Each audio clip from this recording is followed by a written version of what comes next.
저는 본문을 중심해서 희비를 같이 하는가, 즐거움과 슬픔, 아픔과 즐거움을 같이 하는가라는 제목으로 말씀을 드리고자 합니다.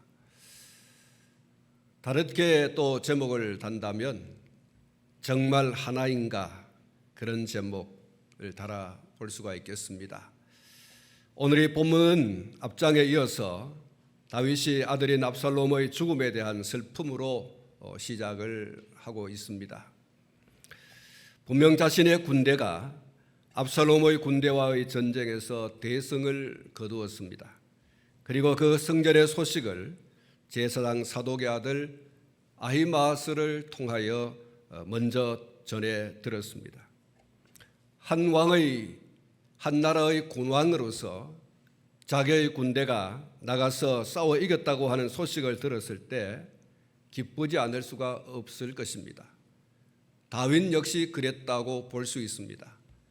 자신의 군대가 자신을 몰아낸 군대를 상대하여 싸우고 승리했다라고 하는 그 승전보를 듣고 기뻐하지 않았으리라고 생각이 들지 않습니다. 그러나 마음에 담아둔 그의 아들 압살롬이 죽었다라고 하는 이 소식을 들었을 때 앞에 들은 승전의 소식이 그의 머릿속에서 묻혀버리고 말았습니다. 그도 그럴 것이 그의 군대장들인 요압과 또 아비새와 이때가 출전하려 할 때 자신의 군대가 분명히 승리할 것을 다윗은 승리했습니다. 확신했습니다. 그러나 그 확신 속에 그는 이렇게 당부했습니다. 내 아들 압살롬의 목숨만큼은 살려두라. 승리를 확신하면서 그래서 그가 부탁을 한 것이죠. 내 아들 압살롬의 목숨만큼은 살려두라. 그 생명은 해하지 말았으면 좋겠다라고 하는 당부를 했습니다. 그런데 그 아들이 죽었다, 생명을 잃었다, 죽었다는 소식을 들은 것입니다. 순간적으로 자신이 그렇게 당부했음에도 불구하고 죽었다고 하는 소식을 듣게 되었을 때 무슨 생각이 들었겠습니까? 필름을 돌려 요압과 아비새와 이때가 군대장들로서 그의 앞에 섰을 때 그가 이런 부탁을 했지 않습니까? 내 아들의 생명만큼은 살려줬으면 좋겠다. 그런데 그 아들이 죽었지 않습니까? 다윗의 머릿속에는 믿을 놈이 한 놈도 없구나.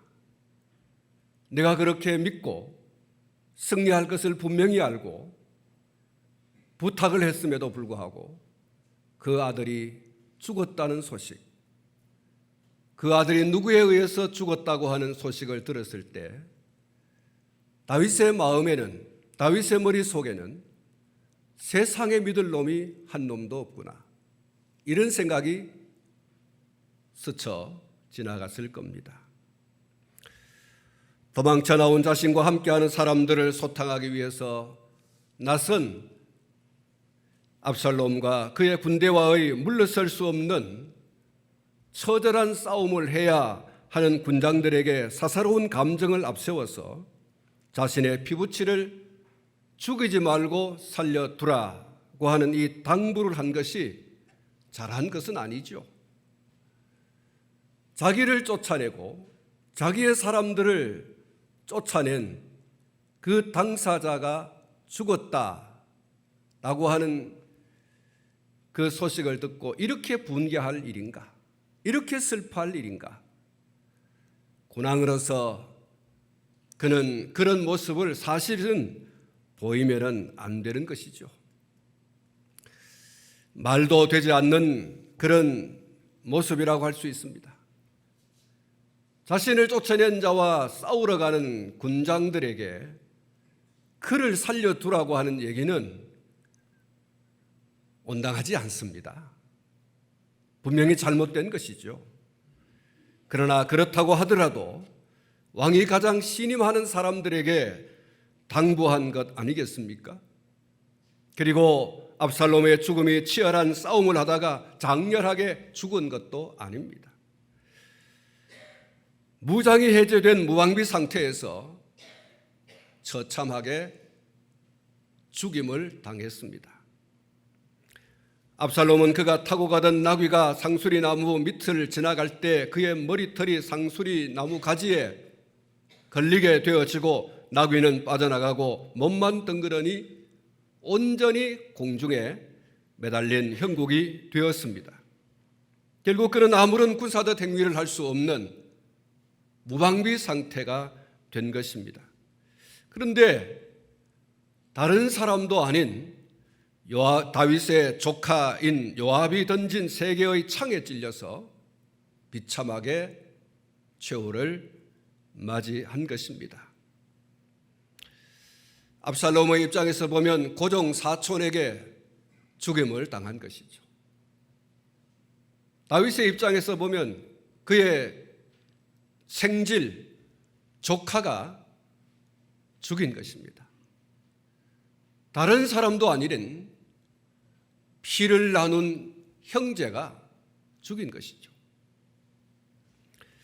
그리고 요압의 호위 무사들인 10명의 청년들에 의해서 난도질을 당했습니다. 이렇게 비참한 죽음을 맞이한 아들 압살롬의 사망 소식은 다윗에게는 충격적인 일이고 말로 표현할 수 없는 그런 고통과 슬픔을 안겨자 둔 소식이 되어버렸습니다. 아들의 목숨만은 살려두라고 했지 않습니까? 그런데 죽여버렸습니다. 조카가 아들을 죽여버렸고 그것도 처참하게 죽여버렸습니다. 비록 압살롬이 불효막심한 아들인 것은 사실입니다. 그러나 그 아들이 그렇게 비참한 죽음을 맞이했다라고 하는 소식을 들었을 때 아버지로서의 마음이 아프지 않고 슬픔에 눈물, 통곡이 없다고 하면 그것이 정상이겠습니까? 아버지의 목에 칼을 들이댄 건 사실이지 않습니까? 그럼에도 불구하고 그 아들이 죽었다고 하는 소식을 들은 아버지의 그 마음이 잘 죽었네. 이러면 그 아버지는 아버지가 아니죠. 그럼에도 불구하고 눈물을 흘리고, 그럼에도 불구하고 통곡하고, 그럼에도 불구하고 마음이 아픈 것, 그것은 진짜 아버지인 것이죠.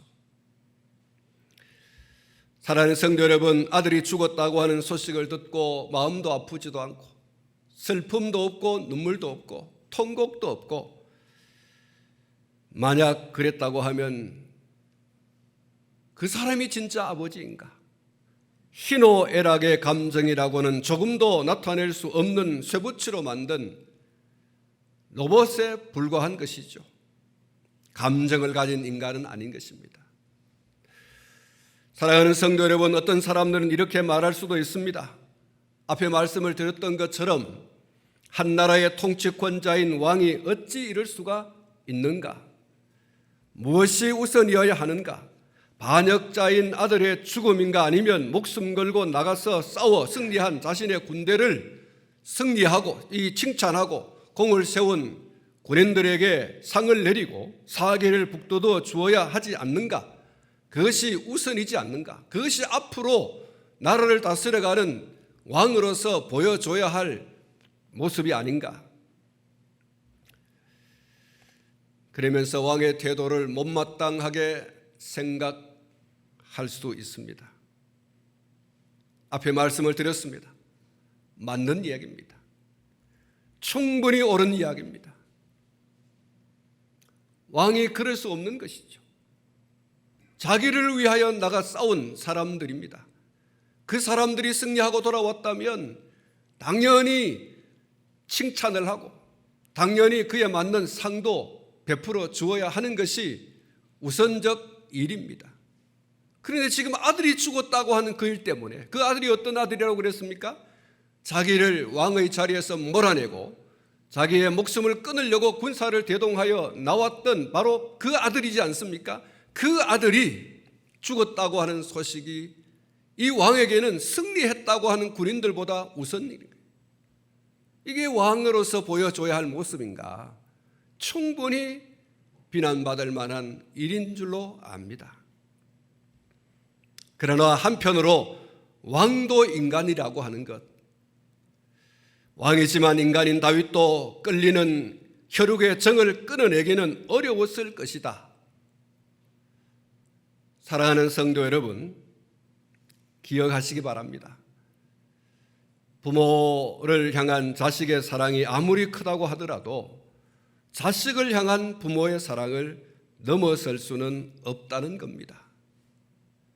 어머님의 은혜라고 하는 노래를 여러분 잘 알고 있을 겁니다. 높고 높은 하늘이라 말들 하지만 나는 높은 게 또 하나 있지. 낳으시고 기르시는 어머님 은혜, 푸른 하늘 그보다도 높은 것 같아. 넓고 넓은 바다라도 말들 하지만 나는 넓은 게 또 하나 있지. 사람 되라 기르시는 어머님 은혜, 푸른 바다 그보다도 넓은 것 같아. 부모의 자식을 향한 사랑은 이렇습니다. 푸른 하늘 그보다도 높고 푸른 바다 그보다도 넓은 것입니다. 이것이 자식을 향한 부모의 사랑이죠. 부모는 효도하는 자식도 사랑하지만 불효하는 자식도 역시 사랑합니다. 왜 그렇습니까? 왜 그러겠습니까? 핏줄이니까요. 자기 몸으로 난 자식이기 때문에 사랑할 수밖에 없습니다. 부모에게 효도하는 자식도 사랑하지만 불효하는 자식도 여전히 부모는 사랑합니다. 그리고 사실 아픈 손가락에 더 신경이 가지 않습니까? 사랑하는 성도 여러분, 한번 돌이켜 보시기 바랍니다. 여러분의 자식을 위한 기도를 할 때 어떤 자식을 위해서 눈물이 납니까? 어떤 자식을 위해서 기도할 때 더 많은 시간을 들여서 기도하십니까? 효도하는 자식입니까? 아니면 불효하는 자식입니까? 집에 있는 자식입니까? 아니면 집을 나간 자식입니까?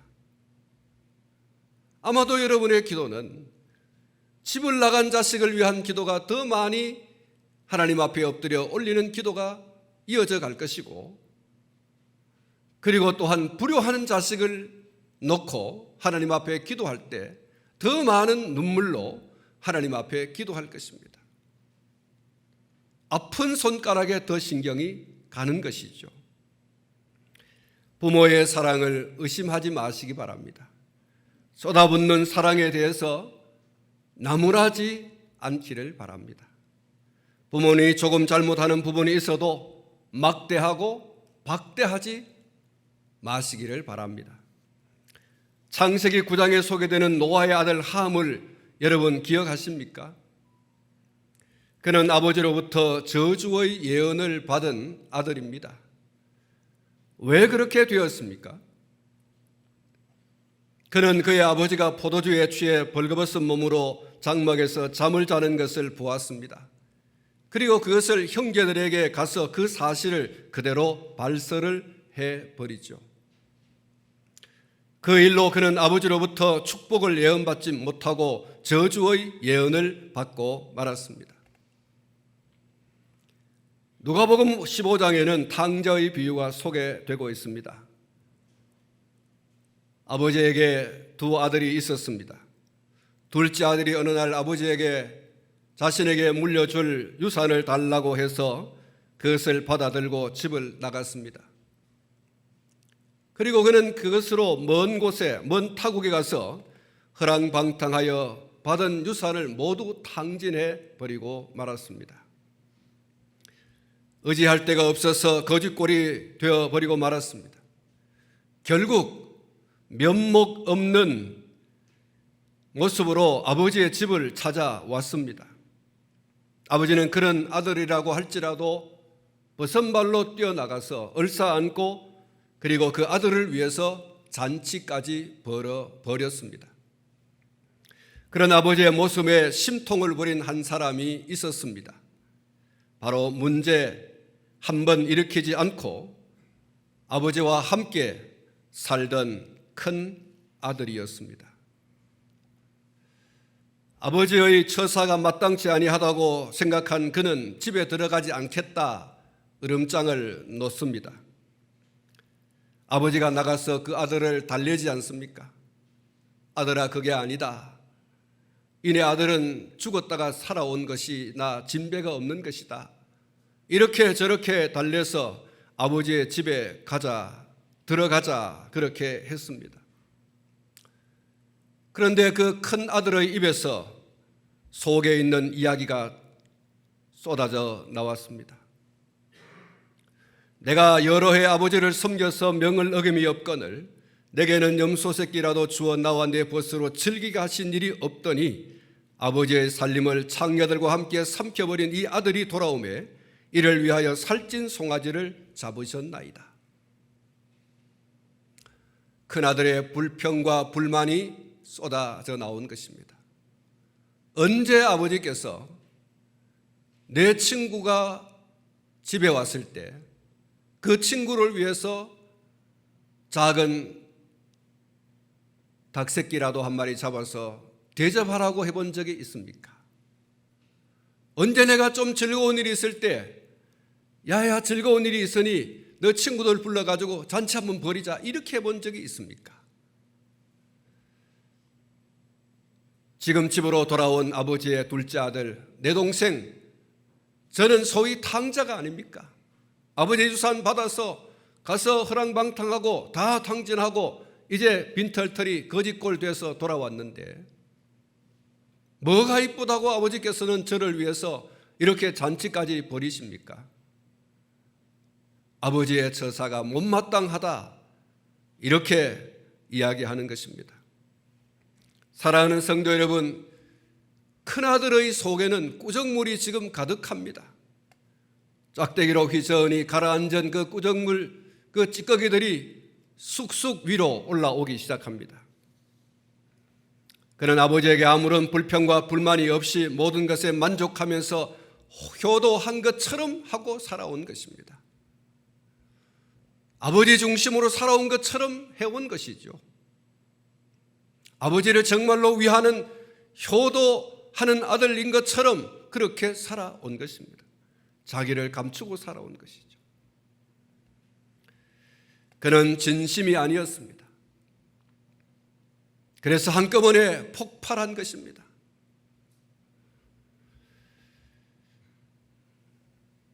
사랑하는 성도 여러분, 아버지의 처사를 이해할 수 없고 동생이 아버지로부터 물려받은 재산을 들고 나가서 모두 탕진한 것, 큰 아들이 이야기한 사실 그대로입니다. 다 맞는 이야기입니다. 다 진짜 있었던 일입니다. 틀린 말 하나도 없습니다. 그러나 그는 10번 아니 100번을 죽었다가 깨어나도 탕자인 자신의 동생에 대해 주었던 아버지의 마음을 이해할 수 없습니다. 그가 장가를 가서 자식을 둔 아버지가 되어보지 않고는 아버지가 탕자인 동생에게 왜 그렇게 주었는지 도무지 이해할 수 없을 겁니다. 사랑하는 성도 여러분, 앞에 두 장면을 두고 이렇게 이야기할 수 있을 것입니다. 함의 행동에 대해서 아니 그게 사실이잖아요. 아버지가 포도주 많이 먹고 취해가지고 벌벗고 장막에서 누워 자는 것 부끄러움도 모르고 수치도 모르고 그렇게 잠잔 것 사실이잖아요. 내가 없는 일을 지어냈습니까? 아버지가 술도 안 먹고 고요히 잠자는 그 얘기를 내가 각색해서 아버지 술 먹고 취해가지고 벌거벗고 자더라 내가 각색했습니까? 사실인걸요. 내가 뭘 잘못했어요? 이렇게 이야기할 수 있습니다. 예, 맞습니다. 그것이 사실이 아닌 것 아닙니다. 그의 말에는 거짓말이 없습니다. 다 사실입니다. 사랑하는 성도 여러분, 함의 아버지는 결코 그래서는 안 되었습니다. 노아는 술 먹고 그렇게 옷을 다 벗고 수치도 모르고 부끄러움도 모르고 그렇게 잠을 자서는 안 되죠. 그런데 문제는 아들이 아버지 노아와 하나이지 않았다는 겁니다. 아들인 함이 아버지의 마음과 하나가 되지 못했다는 거예요. 그렇게 함으로 아버지가 다른 형제들에게 얼마나 수치를 당하게 될지를 생각하지 못했어요. 아버지가 벌거벗고 자는 것, 술 취해서 자는 것 사실이에요. 그러나 그 얘기를 나가서 떠들면 자기 아버지의 권위가 어떻게 되는지, 형제들에게 아버지의 그런 수치스러운 모습들을 이야기함으로써 아버지가 그 아버지에 대해서, 형제들이 아버지에 대해서 뭐라고 생각할지 도무지 생각을 하고 있지 않는 거예요. 다시 말씀을 드립니다. 이 노아가 술에 취하여서 벌거벗고 잔 것 사실이에요. 그러나 그 사실을 밖에 나가서 이야기함으로써 아버지의 권위가 어떻게 될지에 대하여 이 함은 생각하지 않은 거예요.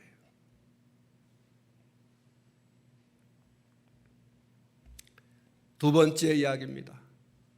자신의 동생이 허랑방탕하게 살았던 것도 사실이고, 자신의 아버지가 그런 동생을 반가이 맞아주고 씻겨주고 새 옷을 주고 가락지도 끼워주고 잔치를 배설한 것 모두 사실입니다. 분명 첫째 아들이 들으면 속된 말로 꼭지가 돌 정도로 아버지는 둘째 아들에게 대해 주었습니다. 충분히 노를 발할 일이죠. 그러나 여러분, 큰 아들이 간과하고 있는 것이 있습니다. 자식을 향한 부모의 마음, 부모의 사랑이라는 것이죠. 큰 아들을 향한 아버지의 애끓는 이야기가 있습니다. 아들아, 너를 향한 내 마음도 똑같단다.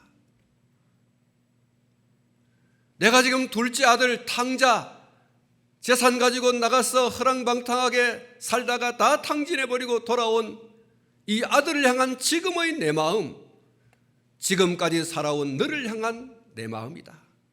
난 변함이 없어.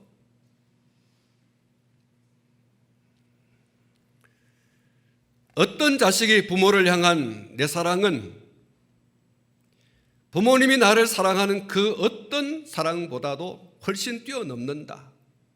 이렇게 이야기할 수 있겠습니까? 내가 부모를 향한 이 사랑은 부모님이 내게 베풀어준 사랑보다 10,000배 크다. 이렇게 말할 자식이 어디 있겠습니까? 부모는 가시고기와 같습니다. 자신의 모든 것을 다 주지 않습니까? 마지막에 죽을 때 자신이 평생 모은 것들 그거 다 누구에게 줍니까? 자식에게 남겨주지 않습니까? 부모는 가시고기예요. 아픈 손가락에게 더 신경을 씁니다.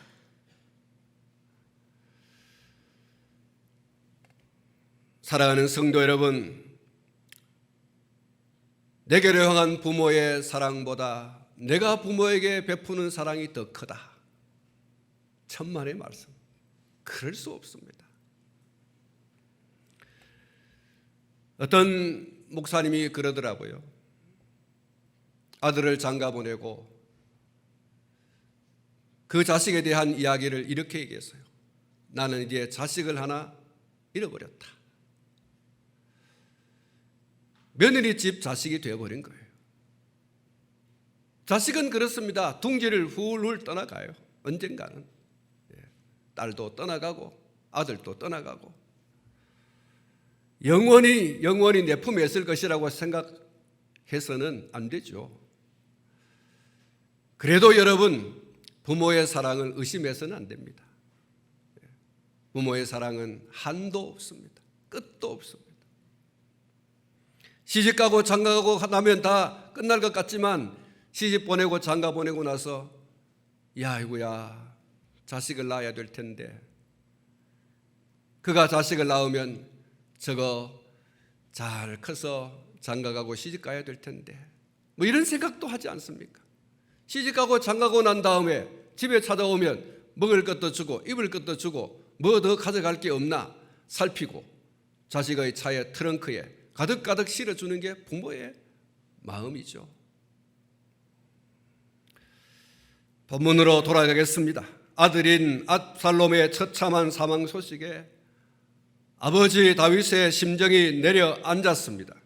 그래서 성전의 소식도 목숨 걸고 싸웠던 장군들과 병사들을 기쁨을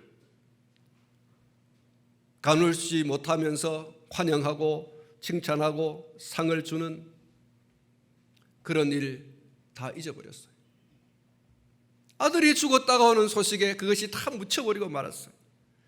마음을 아파하며 슬픔에 잠겼고 슬픔을 이기지 못하고 목을 놓아서 통곡을 했습니다. 그래서 군장들과 병사들은 자신들이 전쟁에 나가서 이긴 것이 부끄러워서 마치 우리가 전쟁에 나가서 진 것처럼 몰래 그렇게 들어왔다고 말씀을 하고 있습니다. 여러분, 이때 나선 사람이 누굽니까? 요압이라는 사람이죠. 다윗의 조카입니다. 압살롬의 고종 사촌입니다. 이 군장 요압이 나서서 다윗을 향하여 질책을 합니다. 오늘 내용이 오늘 본문 5절에서부터 7절에 소개가 되고 있습니다. 사랑하는 성도 여러분, 요압의 이야기는 틀린 말 한마디도 없습니다. 왕이여, 지금 왕께서 취할 태도가 이겁니까? 압살롬이 누구였습니까? 왕과 우리를 쫓아낸 사람들이지 않습니까? 그가 군사를 대동하여 우리를 죽이러 왔지 않습니까? 그 아들이 죽었다고 해서 오늘 전쟁에 나가 승리하고 돌아오는 군인들에 대하여 당신이 취한 태도가 이게 뭡니까? 왕입니까? 이렇게 아주 다그쳐 물었습니다. 여러분, 이 요압의 이야기 다 맞는 이야기, 틀린 얘기 한 개도 없어요. 다 옳은 얘기예요. 한 나라를 통치한다라고 하는 것은 자신이 통치하는 백성들 모두의 생명과 재산을 지켜야 할 막중한 책임을 지고 있다는 말이죠. 그런데 생명을 위태롭게 한 아들의 죽음에 왕으로서 해야 할 당연한 일을 놓아버린 모습은 질책받아서 마땅하죠. 통치자가 왕이 그런 모습을 취하면 안 되는 겁니다. 그러나 요압이 놓쳐버린 게 있습니다. 아들을 향한 아버지의 사랑입니다. 요압은 죽었다가 깨어나도 알 수 없는 자식을 향한 부모의 마음, 아버지의 마음입니다. 높이를 측량할 수 없고 넓이를 측량할 수 없고 깊이를 측량할 수 없고 길이를 측량할 수 없는 아버지의 사랑을 요압은 지금 간과하고 있는 것입니다. 제가 앞에 말씀을 드렸습니다. 한 나라를 통치하는 왕으로서는 도저히 보여주어서는 안 될 모습을 다윗이 보여준 것이 사실입니다. 그래서는 안 되죠. 자기를 위해서 나가 목숨 걸고 싸운 사람들이 승리하고 돌아왔지 않습니까? 그러면 그들을 왕이 기쁨으로 맞아주고 그 전쟁에 나가 승리를 거두고 온 군장들과 그 군사들에 대해서 충분한 상을 약속하고 또한 베풀어야 되죠. 그런데 지금 왕이 아들이 죽었다고 하는 소식에 눈물을 펑펑 쏟으며 통곡하면서 전쟁하고 승리하고 돌아온 군인들은 마치 자기들이 큰 잘못을 범한 것처럼 그렇게 슬금슬금 집으로 돌아왔습니다. 장막으로 돌아왔습니다. 여러분, 이것은 정말 있어서는 안 될 모습이지 않습니까? 그것을 지금 요압이 왕 앞에 가서 이야기를 하는 거예요. 당신이 왕입니까? 말하자면 그런 얘기예요. 어째서 사사로운 감정을 앞세워서 이 공적인 일을 허물어뜨릴 수 있는가? 왕으로서 해야 할 일을 왜 하지 않는가? 이렇게 따져 물었습니다. 말씀을 드린 것처럼 요압이 간과하고 있는 게 있다. 요압의 지적이 다 맞아요. 질책을 받아서 마땅합니다. 그가 간과하는 것은 자식을 향한 부모의 마음이에요. 자식을 향한 부모의 사랑입니다. 요압이 자식을 향한 부모의 마음을 조금이라도 생각하고 이해하고자 했더라고 하면 다윗의 이 심장의 송곳으로 찌르고 대못으로 망치질을 하는 것 같은 무정한 말을 쏟아내지는 않았을 것입니다. 그의 말을 살펴보면 그는 피도 눈물도 없는 사람과도 같습니다. 그가 전쟁에 능한 사람일지는 모르지만 인정머리 없는 냉혈한 인간이었다고 볼 수밖에 없습니다. 사랑하는 성도 여러분, 압살롬을 죽일 때 어떤 상황이었습니까? 요압의 군사들이 상수리나무에 대롱대롱 달려있는 압살롬을 죽이지 못하고 머뭇머뭇하고 있을 때 요압이 왔습니다. 그 광경을 봤습니다. 요압이 어떻게 했습니까? 너희들 왜 압살롬을 죽이지 않고 저렇게 그냥 놔두냐? 군사들이 뭐라고 했습니까? 장군, 우리가 이 싸움에 나올 때 우리의 주군인 다윗 왕께서 뭐라고 말씀했습니까? 나의 아들의 생명은 살려주라고 그렇게 말씀했지 않습니까? 아무리 전쟁이지만 왕의 명령을 거절할 수는 없습니다. 요압이 만약에 너희들이 이 압살롬을 죽였다고 하면 내가 큰 상을 내릴 뻔했는데 너희들 큰 잘못을 했다. 그러면서 여러분, 요압이 창셋으로 압살롬에게 던져 압살롬이 죽임을 당했습니다. 그의 호위무사들이 달려들어서 압살롬을 끌어내리고 둘러서서 그의 몸을 난도질했지 않습니까? 10명의 청년들이 달려들어서 압살롬의 몸을 난도질했습니다. 요압은 피도 눈물도 없는 냉혈한입니다.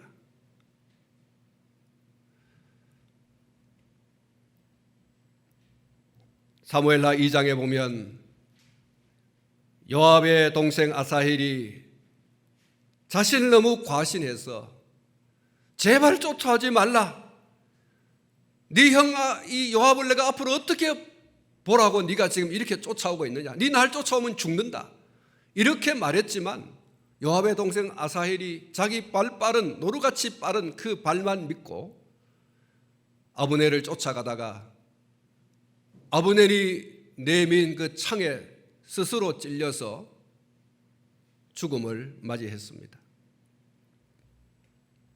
그리고 사무엘하 3장에 보면 아사헬이 죽음을 맞은 것에 대해서 요압은 아브넬이 죽였다 이렇게 돌리고 결국 그는 아브넬을 왕도 모르게 죽여버리고 많은 장면이 소개가 되고 있습니다. 사사로운 감정을 앞세워서 왕은 아브넬과 손을 잡고 나라를 좀 잘 세워보려고 이렇게 약속을 했어요. 그런데 그 아브넬을 요압이 사사로운 감정을 앞세워 죽여버렸잖아요. 그리고 그는 그의 죽은 이후 외삼촌인 다윗의 아들 압살롬을 인정사정 없이 죽여버린 명령권자의 명령을 저버린 명령 불복종자이고, 말하자면 그는 전범입니다.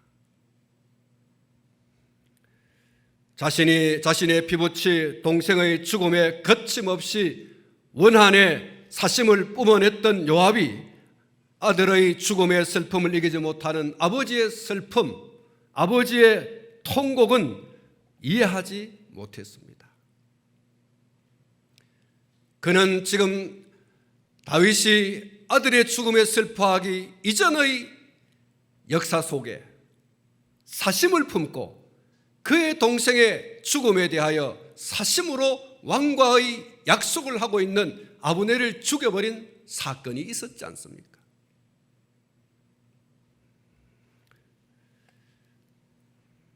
요압은 아들의 죽음에 대해서 슬퍼하고 통곡하는 다윗의 마음을 이해하려고 하지 않았어요. 한 번 더 생각해 보려고 하지 않았습니다. 다윗과 희비를 함께 하고자 하는 마음이 없었다는 거예요. 왕과 함께 즐거워하고 왕과 함께 슬퍼하고 왕과 하나 되고자 하는 마음이 그에게는 없었던 것이죠. 그래서 그는 다윗을 향해서 절제되거나 정죄되지 않은 거친 은사를 위협하듯 쏟아냈던 것입니다. 그는 내로남불의 전형이라고 할 수가 있습니다. 내가 하면 로맨스고 남이 하면 불륜이라고 하는 이 내로남불의 전형, 이것이 지금 요압에게서 볼 수 있는 모습인 거죠. 자기도 어느 날 사심을 앞세워 해서는 안 될 짓을 했어요. 왕이 지금 사심을 앞세워 왕이 해야 할 일보다는 아버지로서 해야 할 일을 지금 하고 있는 거거든요. 요압이 아버지가 자식을 사랑하는, 부모가 자식을 사랑하는 그 마음을 조금만 이해했더라면 이런 이야기를 할 수 있었겠는가? 그는 왕 앞에 위협하던 말했지 않습니까? 왕이여, 이러다가는 왕이 지금까지 살아온 삶의 현장 속에서 당한 고통보다 더 큰 고통을 당신이 당할 겁니다. 당신을 위하고 있는 어떤 한 사람도 당신과 함께하는 사람이 없을 것입니다. 이건 위협이고 공갈입니다. 신하로서 왕에게 도저히 할 수 없는 말을 쏟아낸 거죠.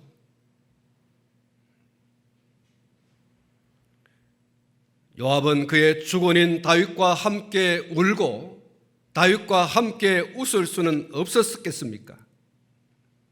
다윗이 일국의 왕으로서 너무 감정에 치우친 잘못을 한 것은 분명하지만 조금만 더 기다려서, 왕이 조금만 시간을 가져 마음을 추스릴 때까지 요압이 좀 기다려 줄 수 있었다면 옆에 있는 사람들을 다 물러내고 왕과 조용히 그리고 정중하게 왕으로서 취해야 할 처신을 그가 이야기했더라면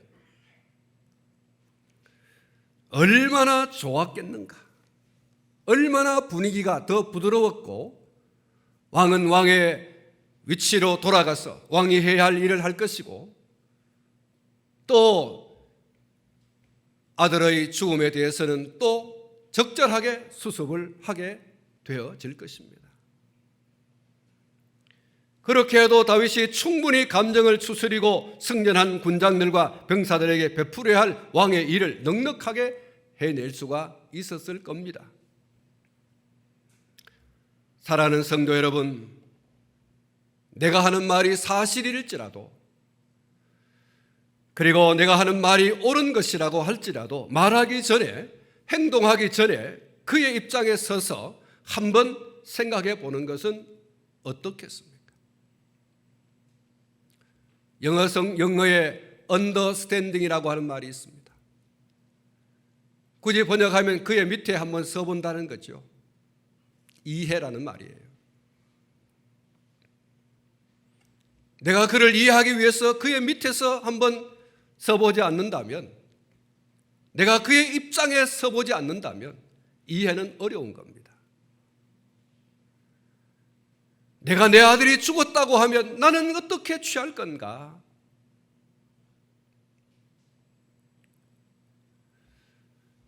여러분, 요압이 다윗의 입장에 서서 한 번 더 생각해 보았다고 하면 다윗의 행동을 충분히 이해할 수 있었을 것이고, 왕의 슬픔을 함께 나누는 동역자가 될 수 있었을 거예요.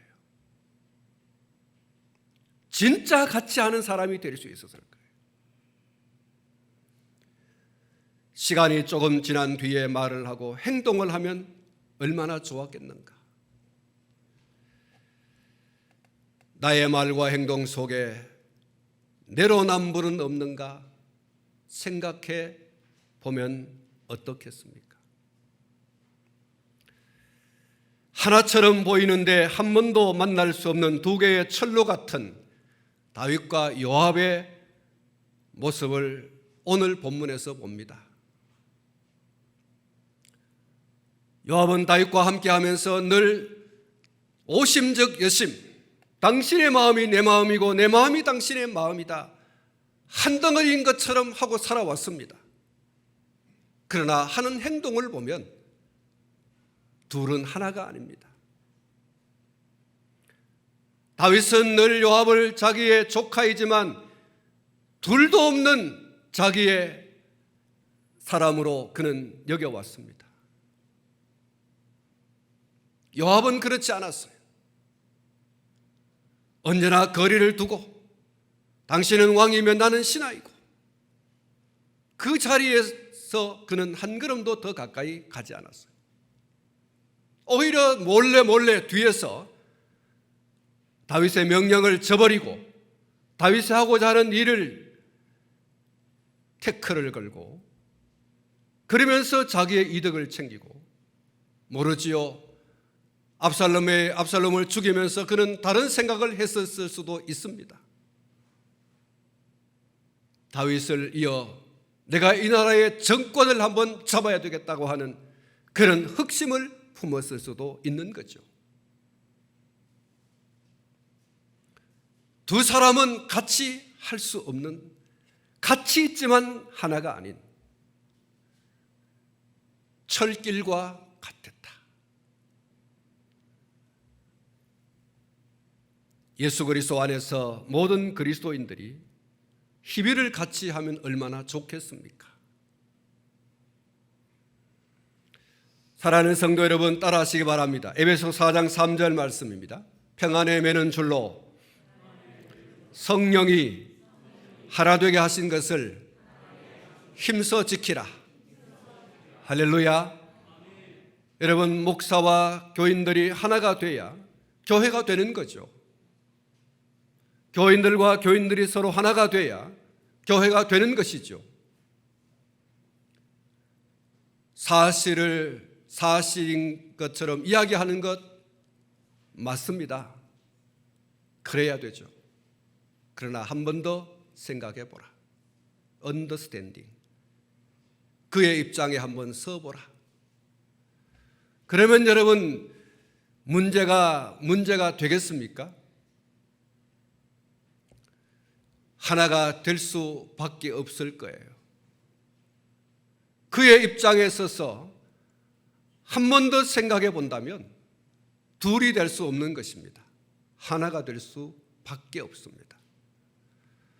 오늘 말씀을 통해서 우리 교회가 하나가 되고, 한국 교회가 하나가 되고, 민족이 하나 되고, 여야가 하나가 되고, 그런 하나 되는 놀라운 역사가 여러분 이 나라와 민족 가운데, 한국 교회 가운데, 우리 교회 가운데 더욱 역사되어지기를 주님의 이름으로 축복합니다. 여러분의 삶의 모든 현장 속에서 여러분, 저와 나는 하나가 되고 있는가? 하나인 것처럼 보이는데 만날 수 없는 철로 같은 모습은 아닌가? 내로남불의 정신으로 내가 살아가고 있는 것은 아닌가? 돌아보면서 오늘 이 말씀, 마지막 말씀을 여러분 깊이 묵상했으면 좋겠습니다. 평안의 매는 줄로 성령이 하나 되게 하신 것을 힘써 지키라. 기도하겠습니다. 거룩하신 하나님 아버지, 은혜와 사랑을 감사드립니다.